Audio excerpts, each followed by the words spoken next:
Ladies and gentlemen, we're back, and I know I'm your most favorite person in the whole entire world, and you can't wait to watch another video. And you may be wondering, Mario, actually you're not wondering what the video is because you fucking clicked the video and you read the title. It's the worst Money in the Bank winners of all time. And guys, to be frank, there were so many options, it's kind of ridiculous. I might make a part 2 because like the amount of options I have for like this stipulation, like the winners of this match, it's kind of sad because the Elimination Chamber, I was kind of being nitpicky, you know. I was just like slim pickings, you know. Like let me break this down. There's no bad women's winners in the Elimination Chamber. There's rarely few bad Elimination Chamber winners. So like it was slim pickings, but for this, the Money in the Bank, it was dog shit. It was bad. Like I have a list of so many men, so many women, and it's sad. It breaks my heart. Money in the Bank, the match, it's so good. It's so fun to watch. You know, the matches are always so spectacular.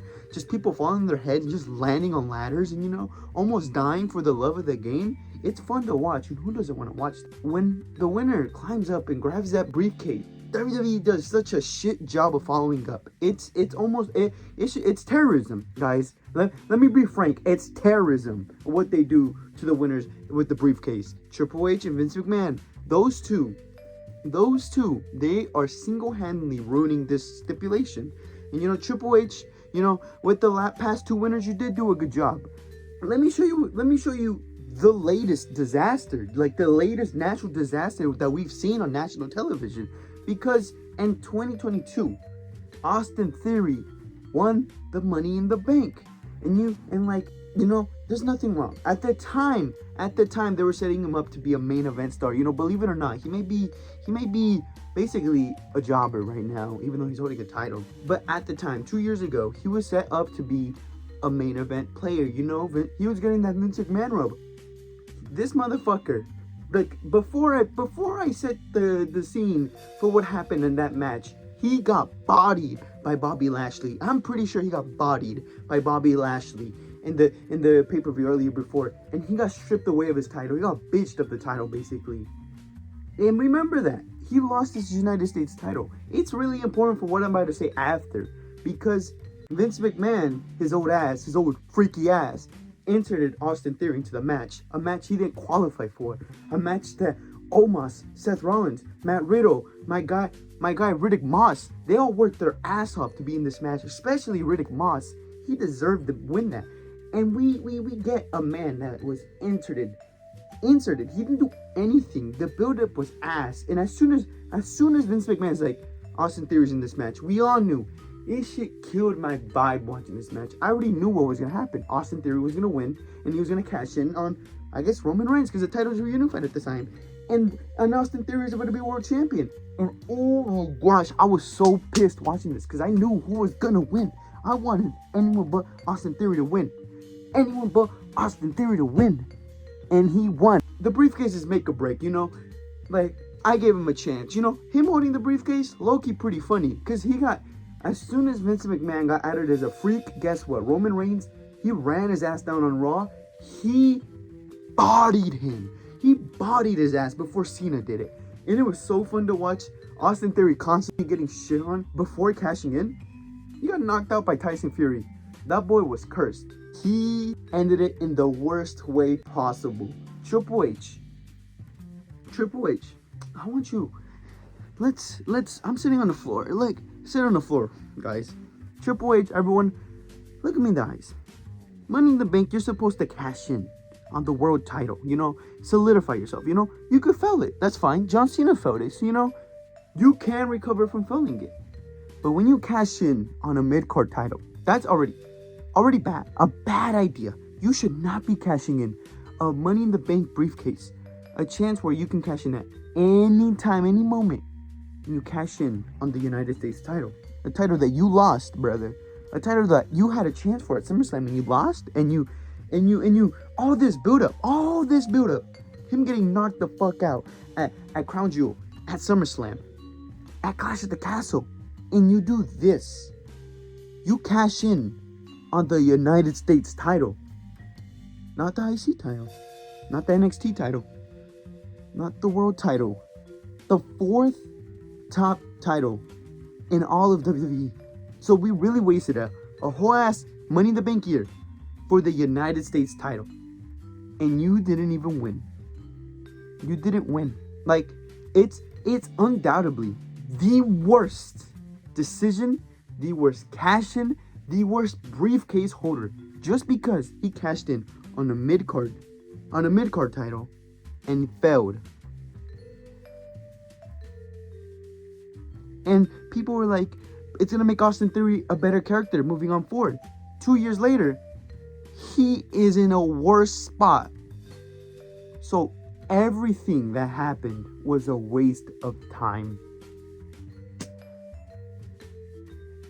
You see the picture of why that shit was. It was a good run, you know. He was kind of entertaining with it, but him failing to cash in on a fucking mid-card title.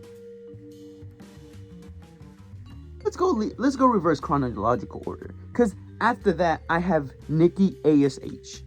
And you may, if you didn't watch at the time, and you probably did because you're not watching, whatever. Nikki ASH means almost a superhero. I think that's what it means. A stupid gimmick. What a fucking dumb gimmick. You know, it did get over. I think it did. It was 3 years ago. But to that early on in her gimmick to win the Money in the Bank briefcase, fine, whatever. Let's establish a new star. You know, I'm all for it. I'm all for it. And she, you know, she wins. You know, we might see a future world champion. You know, Nikki Cross, talented, and you know, she finally getting her flowers. You know, whether it was, she deserves it, but she cashes in the next night, and you know, it's kind of quick. You know, you could have built her up a little bit more. Yeah, that's fine. Nikki Cross, world champion. Fine by me. She lost it the next month. Like, did she even successfully defend it once? Oh my gosh.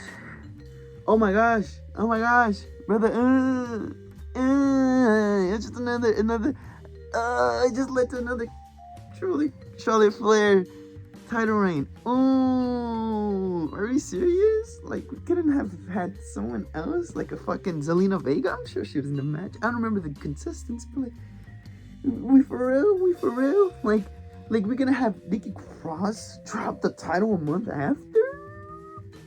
Doesn't really make any sense. Vince McMahon, that boy, smoking some nasty crack in his last year, because Raw was so ass in that year, guys. I'm telling you guys, it was so ass. And this, I think, just further proves it. My goodness, you have her lose in a month, not even a pay-per-view cycle.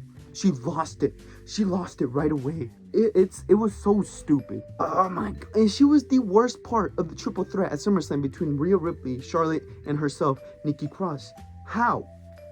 The cash-in was, you know, it was kind of hype, but the reign, but how she lost it, but like, what a waste of a briefcase. Guys, I'm gonna skip over 2020. You know, I'm gonna make my own video about that, honestly. These boys were missing, guys. When I tell you they were on a string of shit, they were on a string of shit. It's kind of ridiculous how many times they missed. It's terrorism. The #1 terrorist organization, WWE. For what they did, what war crimes they did to the fucking Money in the Bank. How do you fumble this bad? How? You have Seth Rollins and Dean Ambrose win, and then you follow it up with Baron Corbin, Braun Strowman, and Brock Lesnar. And Brock Lesnar is the next person. And you know, having Brock Lesnar in a Money in the Bank match seems so much fun. But the problem is, he wasn't in the match. He entered it himself. Why? Why is this a thing? All these superstars have to qualify, and we keep having superstars enter themselves. They're inviting themselves. This isn't a good idea. This is not a good idea. Because at least when Edge did it, he participated in the whole match, and he had an actual reason. Austin Theory, he just got his ass beat, and he wasn't even that entertaining.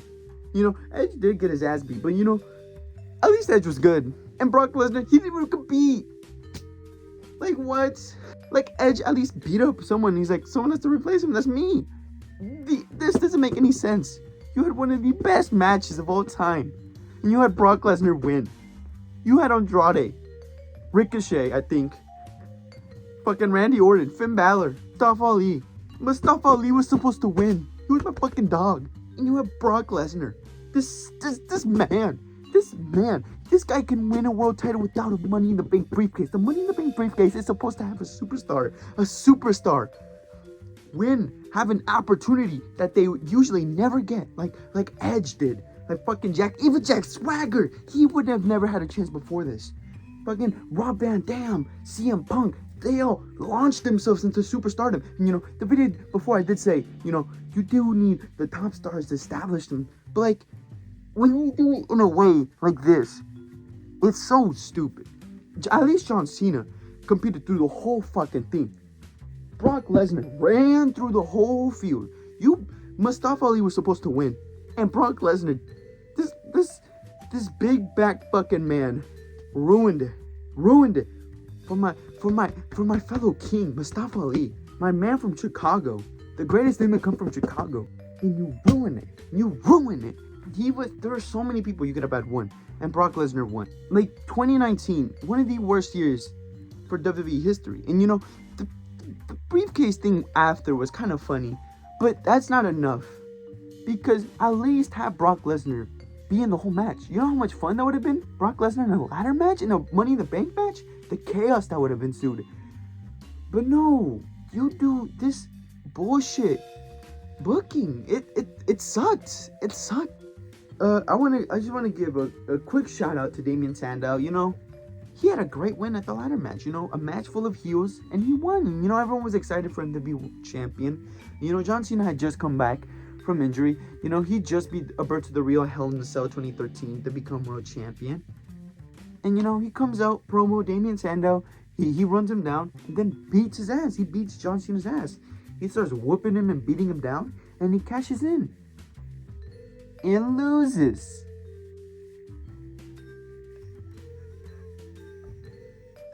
Like what? You gotta like him cashing in Randy Orton, and like the Authority cost Damien Sandow to make it just a bit more sense. I don't know. I was 8 years old when that happened, so I was kind of confused why it happened. But you know what?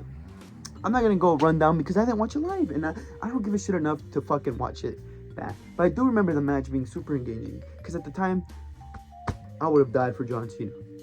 But just two quick shout outs to Asuka and Otis in 2020.